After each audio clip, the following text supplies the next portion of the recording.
abogada María Cristina Cronfle fue asambleísta. Ella ha sido una activista, pero muy reconocida en temas que tienen que ver con personas con discapacidad.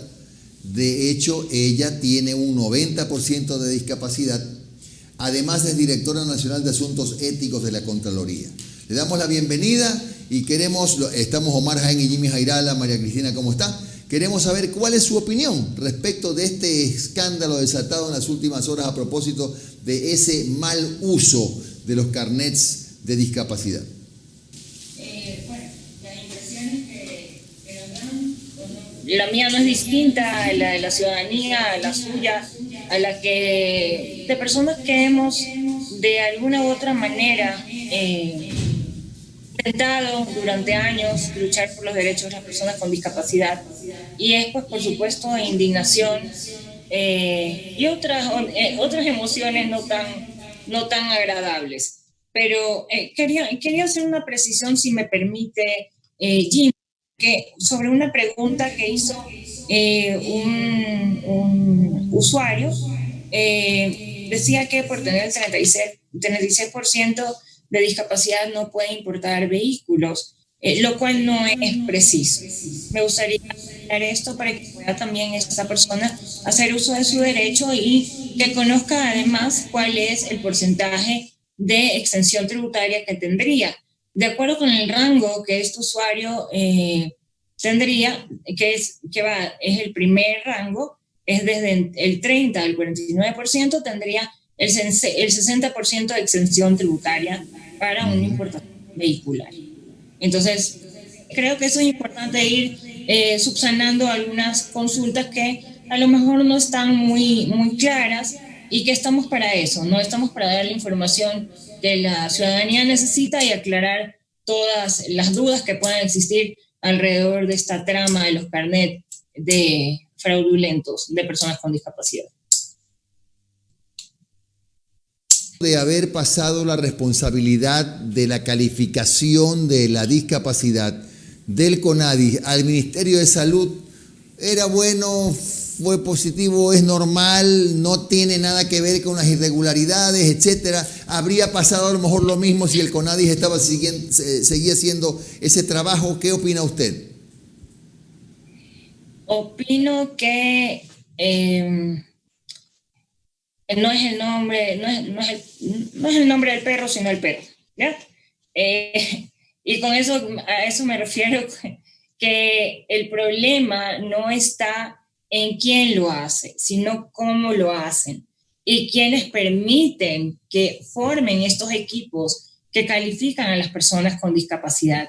Durante mucho tiempo, y es decir, a partir de la ley de discapacidades que fue aprobada el 25 de septiembre del 2012, esta tarea de evaluar y calificar a las personas con discapacidad pasó al MSP. Era anteriormente, como les digo, parte del CONADIS. Tuvo un tiempo, de acuerdo con una transitoria, para poder hacer un intercambio de registros y a partir de eso, pues empezar ya con las calificaciones. Sin embargo, pues como le indico, esto sucedería en cualquier lado, porque lamentablemente servidores inescrupulosos y servidores con un bajo nivel de ética existen en todos lados. Yo creo que es importante que la ciudadanía entienda que estos derechos, si no tienen una condición de discapacidad, no les pertenecen. Nos hemos realmente esforzado, hemos luchado durante años, y usted me conoce, Jimmy, que es durante años, es más de una década que luchaba por los derechos de las personas con discapacidad para conseguir lo que hoy tenemos. Y es realmente indignante que personas que no tienen la condición crean que porque existe este beneficio o este derecho, voy a utilizar la ley del más sabido y voy a conseguir un carnet de discapacidad para yo también tener las exenciones tributarias, los beneficios sociales, reducción en servicios básicos y todo esto que hemos logrado. O sea, esto no nos han dado como un favor. ¿Sí? Yo quiero que comprenda la ciudadanía, esto es un derecho logrado, es un derecho adquirido.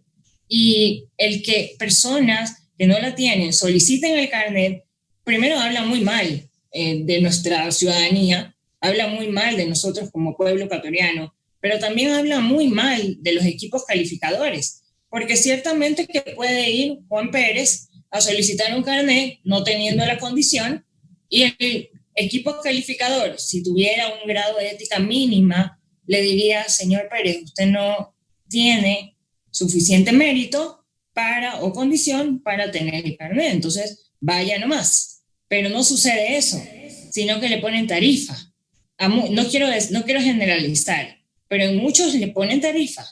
Hay desde $600 hasta $4.500 y realmente es alarmante.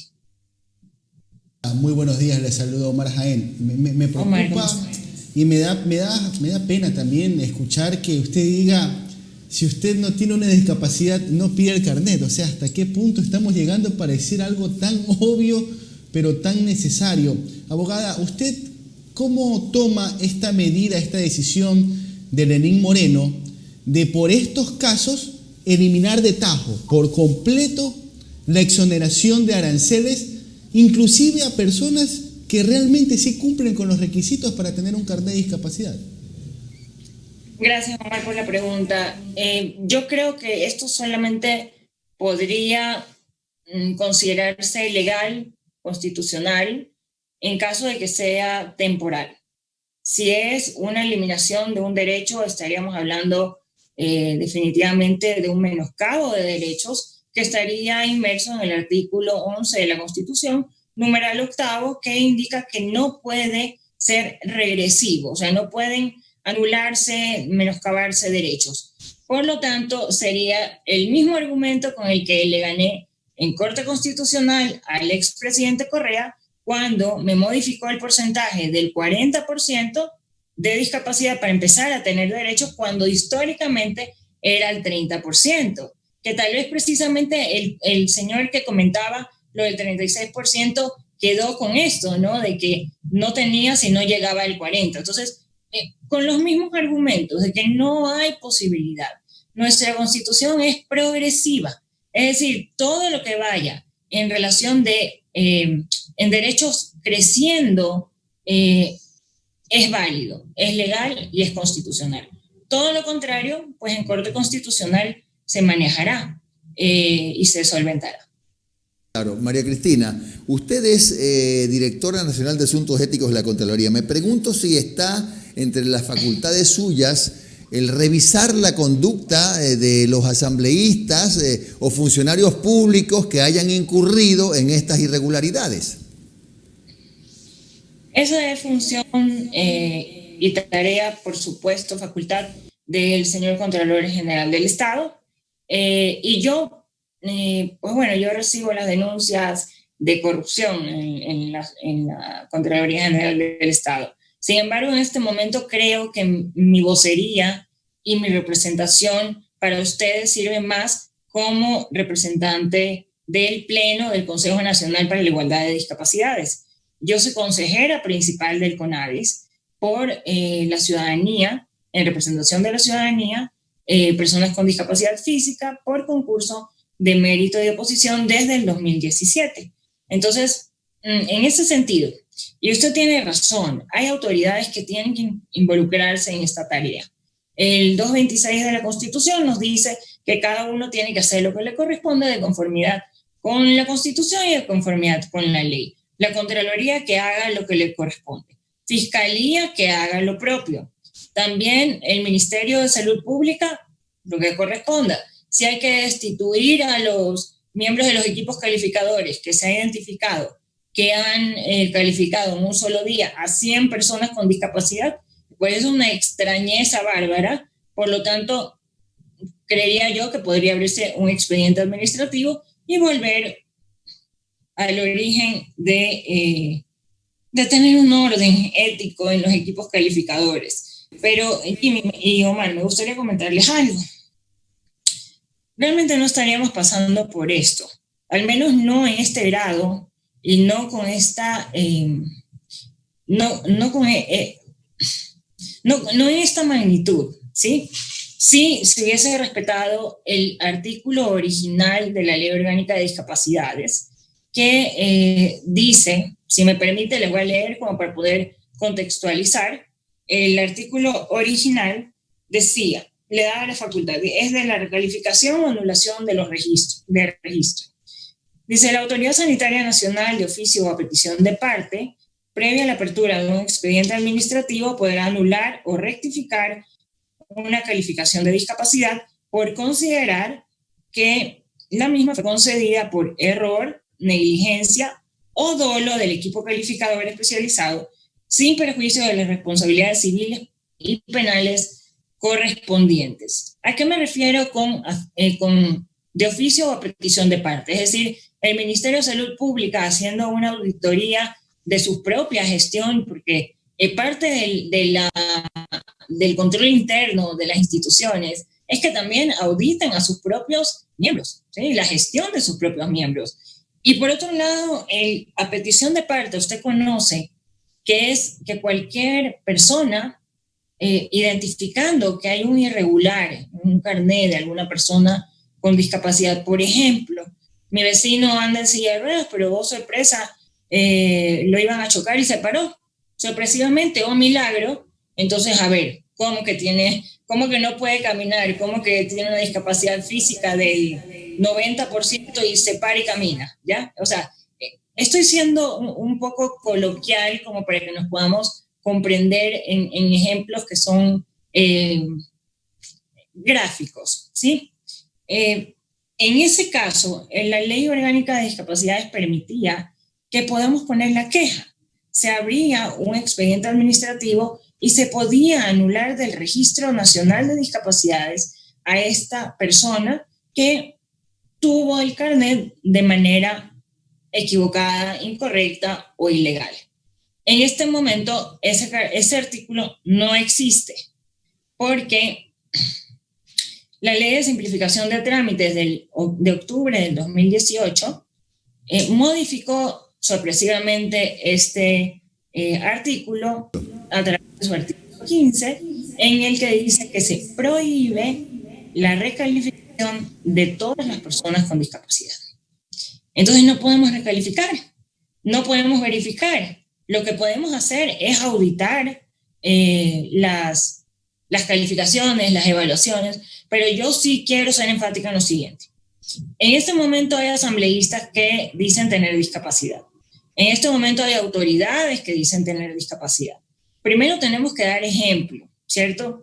Y si realmente quieren ser transparentes, deberíamos volver a darle al Ministerio de Salud Pública, a la Autoridad Sanitaria Nacional y a la ciudadanía, por efectos de petición de parte, la facultad de poder hacer una recalificación y la anulación del registro por identificar que ha sido de una manera incorrecta obtenida. Esto solo como comentario. No aporta mucho, pero es como comentario que esta comisión que aceptó esto en segundo debate, usted conoce que el primer debate es bastante extenso, para llegar al segundo debate es más extenso todavía, pero cuando ya el proponente del segundo debate, no hay quien le diga nada, ¿ya? Y el proponente del segundo debate que introdujo esta reforma fue el ex asambleísta Daniel Mendoza. Entonces, son cosas, casualidades de la vida y travesuras del ser humano que realmente terminan perjudicando a un grupo que nos hemos esforzado enormemente por tener los derechos que hoy tenemos, y realmente no es justo que... Asambleísta, perdón la interrupción, pero es un artículo regresivo de derechos en todo caso, ¿verdad? ¿Y por qué no ha habido el momento o la oportunidad para presentar una demanda de inconstitucionalidad? A ver, no termina siendo inconstitucional porque